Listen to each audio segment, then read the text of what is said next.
유쾌한방 가족 여러분 안녕하세요. 오늘도 김효원 교수님과 당신 아이의 이야기 시작해 보겠습니다. 교수님 안녕하세요. 안녕하세요. 네.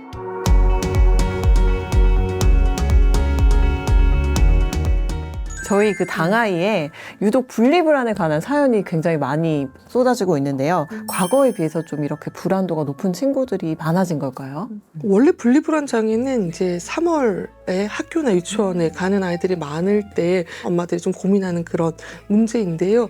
최근에 이제 사연이 많이 온 것은 아마도 2학기가 되어서 좀 방학 때 좀 쉬다가 다시 학교를 가면서 분리불안 문제가 생긴 아이들이 다시 사연을 보내신 것 같아요. 네. 오늘의 당당히 사연은 그 학교 문턱을 넘기 어려운 초등학교 1학년 친구의 사연입니다. 한번 소개해 드리도록 할게요. 불안이 높은 초등 1학년 남자아이 엄마입니다. 초등학교에 입학해서 아직까지 스스로 등교를 하지 못하고 있어요. 1학기 때 모습을 보면 교실에 들어가기까지가 힘들지 교실에 입실하면 친구들과 잘 놀고 수업도 잘 듣는다고 합니다. 그래서 아이가 불안한 이유를 생각해 봤는데요. 첫 번째로는 맞벌이라서 돌부터 4살 초반까지 외할머니 댁에 맡기고 주말에만 집에 데려와서 아이를 돌봤어요. 두 번째로는 남편의 이직으로 어린이집을 1년 단위로 바꾸게 됐어요. 세 번째는 원래 불안도가 높은데 늦게 제가 발견한 것 같아요. 1학년 중간에는 아이를 위해서 회사도 그만두고 바깥 활동을 하며 많은 시간을 보냈습니다. 2학기에는 나아지나 했는데 보안관님 손에 이끌려서 교실에 들어갔던 날 복도에서 계속 울어서 학교 앞 벤치에서 2교시 끝날 때까지 있다가 들어간 적도 있습니다. 그저 다른 아이들처럼 교문에서 웃으면서 헤어지는 것이 저의 꿈입니다. 사연을 읽는데 좀 마음이 아프더라고요. 맞아요. 예. 네. 아직도 좀 등교하기가 어렵다고 하고 이렇게 교실에 들어가면 적응은 또 잘한다고 해요. 이 문턱을 넘기 힘들어하는 친구들 예, 뭐 어떤 문제가 있는 걸까요? 지금 우리 당당이는 이제 분리불안의 문제가 있는 건데요.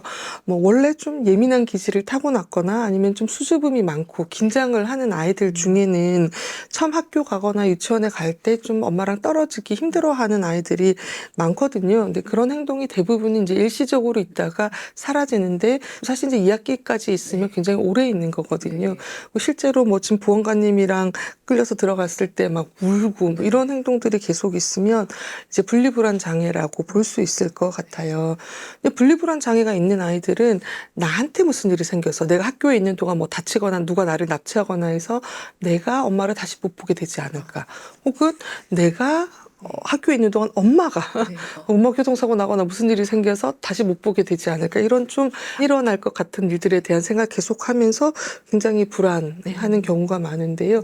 어쨌든 이런 것이 아이한테는 굉장히 큰 위협이기 때문에 아이의 마음을 잘 들여다볼 필요가 있을 것 같습니다. 네. 당당히 어머니께서 여러 가지 이유를 한번 찾아보려고 고민을 하셨더라고요. 좀 이런 환경들이 아이를 분리불안을 겪게 하는데 어떤 영향을 미쳤을지도 좀 궁금합니다. 근데 분리불안은 기본적으로는 아이가 타고난 어떤 기질과 가장 관련이 되고요. 좀 예민하거나 아니면 뭐 새로운 것이나 낯선 환경에 좀 적응할 때 어려워하고 좀 피하려고 하고 안 가려고 하고 이런 성향을 우리가 행동 억제 성향이라고 하는데요. 이런 행동 억제 성향이 높은 아이들에서 분리불안을 보일 가능성이 높고요. 또 엄마와 아이 사이 애착이 안정적이지 않아서 혹은 또 엄마가 좀 아이가 혼자 할 수 있는 것도 다 해줬었던 약간 과잉 보호하는 그런 경우에도 분리불안이 잘 생길 수 있고요. 또 엄마 자체가 아이랑 떨어질 때 우리 아이가 무슨 일이 생기면 어떡하지 이렇게 해도 괜찮을까 이런 좀 엄마의 불안이 높으신 경우 혹은 엄마가 뭐 공황장애나 이런 다른 불안장애가 좀 있으신 경우 이런 경우에도 잘 생기고요. 또 이제 무슨 사건 예를 들면 뭐 가까운 친척이 할아버지가 돌아가셨다거나 뭐 오랫동안 키우던 강아지가 갑자기 죽었다거나 뭔가 분리와 관련된 사건들이 있을 때 아이가 원래 가지고 있는 예민했던 기질이나 이런 것들이 확 올라오면서 분리불안 장애가 되는 경우도 있고요. 그리고 이게 부모님들이 어떤 아이가 어떤 어려움이 있으면 항상 원인을 찾으려고 하시면서 내가 뭐를 그때 잘못해서 혹은 내가 그때 놓쳐서 얘가 예민한 걸 놓쳐서 이제 자꾸 자기 탓을 하시는 경우가 많아요. 근데 뭐 사실 돌이켜서 생각해 보면 그때 뭔가를 내가 할 수 있는 것이 없었을 수도 많고 또 원인을 찾는 것이 문제를 해결하는 방법은 아니기 때문에 돌이켜서 생각하다 보면 더 엄마의 마음이 힘들고 그러다 보니까 더 애 마음을 들여다보기 어렵기 때문에 그냥 원인을 찾는 것보다는 지금부터 어떻게 하면 좋을지를 고민해 보는 게 더 중요하겠다 이런 말씀을 드리기도 합니다. 네, 이렇게 좀 어린 아이들한테 좀 환경이 만약에 변하는 계기가 있다면 좀 많이 설명을 해주는 게 좋을까요? 네. 아이들은 어른들보다 어떤 새로운 환경의 변화에 조금 더 취약하기 때문에 뭐 미리미리 설명을 해주는 것이 좋고요. 특히 예민한 아이들, 불안이 높은 기질을 가진 아이들은 꼭 설명을 해주시는 것을 추천을 드려요. 특히 이제 왜 아기들이 정상적으로 분리불안을 많이 경험하는 나이가 있잖아요. 돌 전후. 네.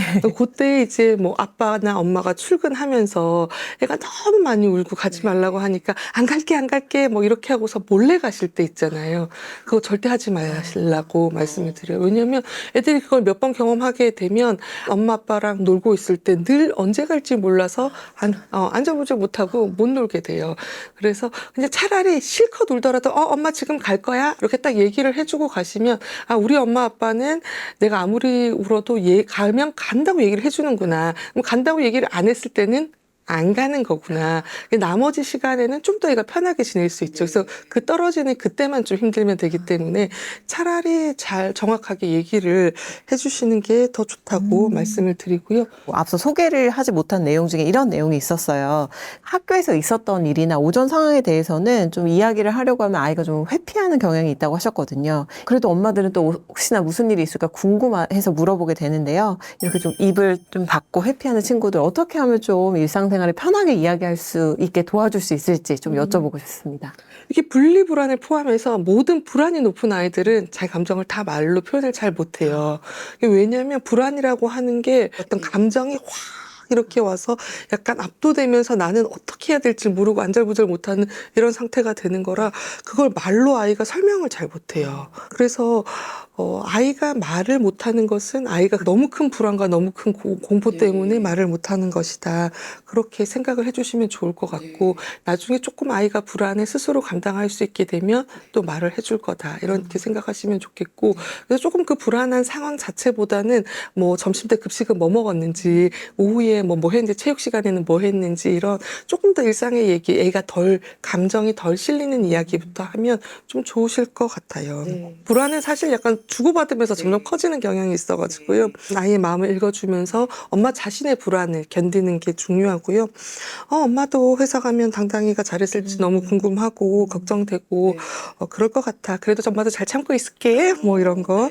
엄마가 좀 자기 불안을 좀 지혜롭게 잘 이겨내는 모습을 보면서 아이가 불안은 좀 이렇게 견디고 이겨내야 되는 것이구나 이런 생각을 할 수 있게 부모가 먼저 좀 불안을 견디는 모습을 보여주시면 좋을 것 같습니다. 네, 당당히 어머니께서는 퇴직을 하시고 놀이치료까지 진행을 하셨더라고요. 이렇게 놀이치료가 좀 도움이 될까요? 불안이 높은 아이들한테 놀이치료는 도움이 많이 되거든요. 원래 가지고 있는 예민함이나 좀 걱정이 많은 어떤 성향을 좀 누그러뜨리는데 도움이 되는데요.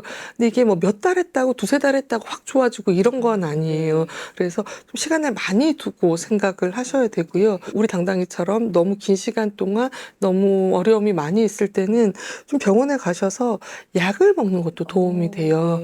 소량만 먹어도 그 놀이치료처럼 엄청 근본적으로 성향을 바꾸는 효과는 없지만 좀 빠르게 그 불안을 낮추는 것을 도와주고 좀 빠르게 불안을 낮춰서 학교에 편하게 가는 경험을 반복하다 보면 또 분리불안 중에 자신감도 생기고 또 좀 좋아지는 경우가 많아서 너무 힘드실 때는 병원에 가셔서 약물치료 상의도 한번 해보시면 좋을 것 같습니다. 매일매일 학교를 보내야 하는 우리 당당의 어머니 입장에서는 너무 애도 타실 것 같고 너무 고민도 많으실 것 같고 오늘 우리 이 당당의 어머님께 우리 교수님께서 힘이 나는 말씀 좀 부탁드릴게요. 네. 저도 사실 진짜 굉장히 예민하고 불안이 높은 그런 딸내미를 키웠는데요.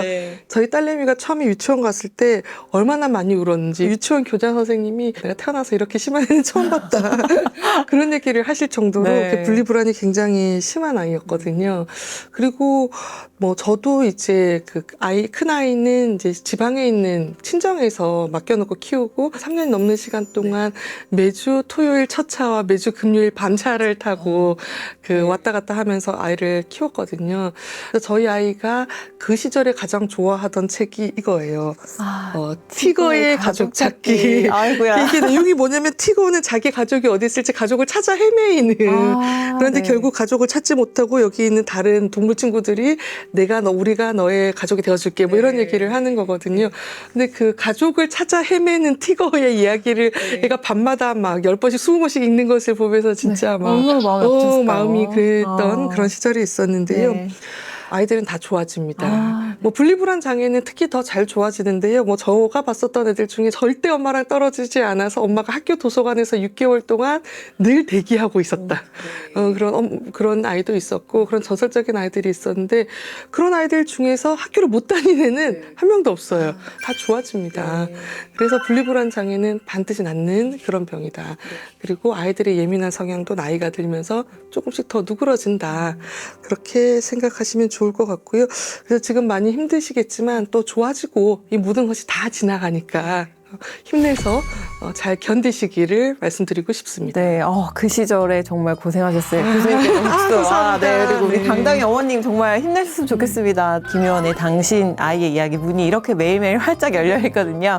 예, 아이 키우면서 걱정되시는 일, 고민되시는 일 저희들한테 많이 보내주시면 저희가 정성껏 준비해서 이렇게 매주 소개해드리도록 하겠습니다. 그럼 또 아쉽지만 또 인사 나눌까요? 네, 오늘도 당당한 하루 보내세요.